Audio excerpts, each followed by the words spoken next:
တူတူဆောင်တွေ့ခဲ့စမပြောပြခဲ့တဲ့စကားလေးတစ်ခုမှ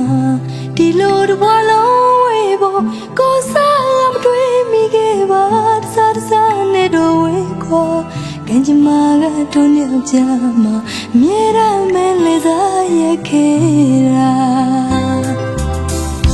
ပျော်ရွှင်ခြင်း